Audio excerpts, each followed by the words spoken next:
गर्मी के दिन थे। जंगल के किनारे बसे छोटे से गांव सुखपुर में धूप तेजी से फैल रही थी। गांव हरा भरा था, लेकिन उसके पास का जंगल अपने खतरनाक जानवरों के लिए मशहूर था। इस जंगल में कई खतरनाक शेर रहते थे, लेकिन इनमें सबसे खूंखार था शेर खान। वह इतना ताकतवर था कि बड़े बड़े शिकारी भी उसका सामना करने से डरते थे।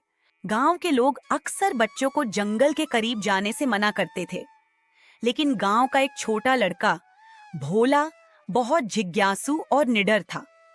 भोला को जंगल की हरियाली, पक्षियों की आवाजें और वहां की रहस्यमयी कहानियां बहुत आकर्षित करती थीं। भोला के पिता गांव में किसान थे। उन्होंने कई बार भोला को समझाया, बेटा, जंगल में जाना खतरनाक है। वहां शेर खान रहता है। अगर वह मिल गया तो जान बचाना मुश्किल हो जाएगा। लेकिन भोला अपनी जिद पर अड़ा रहता। उसे शेर खान की कहानियां सुनकर डर नहीं, बल्कि उत्सुकता होती थी। एक दिन भोला ने ठान लिया कि वह जंगल में जाकर देखेगा कि शेर खान कैसा दिखता है। एक सुबह जब गांव के सभी लोग अपने अपने कामों में व्यस्त थे, भोला चुपके से जंगल की ओर निकल पड़ा। उसके हाथ में एक छोटी सी थैली में कुछ रोटियां थीं। भोला ने सोचा, अगर शेर खान से सामना हुआ तो उसे रोटी देकर मैं दोस्ती कर लूंगा। जंगल में प्रवेश करते ही उसे अजीब सी ठंडक और शांति महसूस हुई। चारों ओर ऊंचे ऊंचे पेड़ थे, जिनके बीच से सूरज की किरणें मुश्किल से जमीन तक पहुंच रही थीं। भोला आगे बढ़ता गया।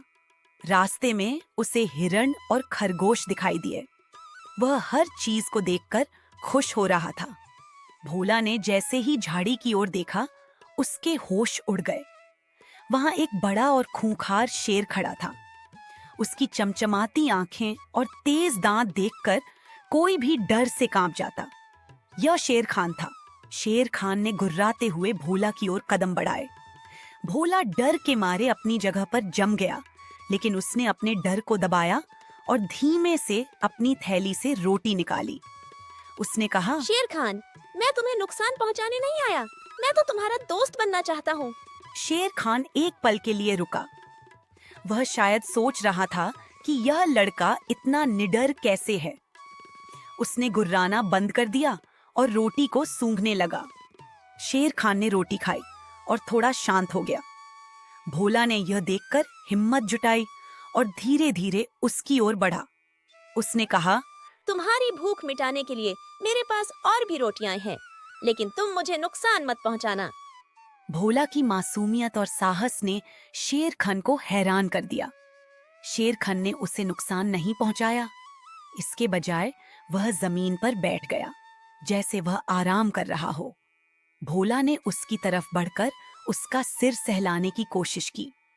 शेर खान ने विरोध नहीं किया। धीरे धीरे भोला और शेर खान के बीच अजीब सी दोस्ती हो गई। भोला हर दिन जंगल में आता और शेर खान के लिए रोटियां लाता। शेर खान भी उसे जंगल के सुरक्षित रास्ते दिखाता। भोला की इस दोस्ती के बारे में किसी को पता नहीं था, लेकिन एक दिन गांव के कुछ लोगों ने जंगल के किनारे शेर खान को देखा। वे डर गए और गांव में खबर फैला दी कि शेर खान अब गांव के करीब आ गया है। गांव के लोग इकट्ठा होकर शेर खान को मारने की योजना बनाने लगे। उन्होंने शिकारी बुलाने का फैसला किया। भोला को जब यह बात पता चली तो वह परेशान हो गया। उसने सोचा, अगर गांव वाले शेर खान को मार देंगे तो यह गलत होगा। वह तो मेरा दोस्त है और किसी को नुकसान नहीं पहुंचाएगा। भोला ने तय किया कि वह शेर खान को बचाएगा। वह गांव के लोगों के सामने गया और बोला, शेर खान खतरनाक नहीं है। वह मेरा दोस्त है। मैंने उसे कई बार देखा है। वह मुझे कभी नुकसान नहीं पहुंचाता। गांव वाले भोला की बात पर हंसने लगे। उन्होंने कहा, तू बच्चा है, तुझे समझ नहीं है। शेर कभी इंसानों का दोस्त नहीं हो सकता। भोला ने हिम्मत नहीं हारी। उसने सबको जंगल में चलने और शेर खान को देखने की सलाह दी। गांव वाले थोड़े हिचकिचाए, लेकिन भोला की बात मान ली। भोला गांव वालों को लेकर जंगल में गया। उसने शेर खान को बुलाने के लिए आवाज लगाई। कुछ ही देर में शेर खान वहां आ गया। उसे देखकर सभी डर गए, लेकिन भोला ने उसे रोटियां दी। ये देखकर गांव वाले हैरान रह गए। शेर खान ने किसी को नुकसान नहीं पहुंचाया।